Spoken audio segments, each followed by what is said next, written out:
Hey everyone! In this video, I'm going to show you how to quickly install a font on your Mac. It's super straightforward, so let's get started. First, here's the font file we're working with. You'll recognize it by its .otf extension, which stands for OpenType Font. Now, to install it, we need to open the Font Book. This is the tool where all your fonts are managed on a Mac. If you don't see it in your dock, just use Spotlight Search by pressing Command plus space and typing Font Book. Once you've got the font book open, it's as easy as dragging and dropping the font file into the font book window. Let's do that now. Grab the font file and drag it over to the font book. And there you go. It installs in just a few seconds, and you'll see it pop up in your font library.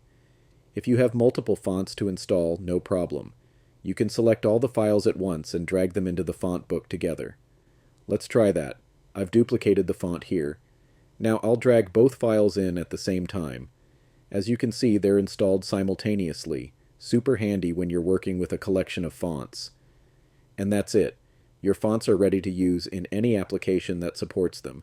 If you found this video helpful, make sure to give it a thumbs up, subscribe, and hit the bell for more quick and easy Mac tutorials. Thanks for watching, and I'll catch you in the next one.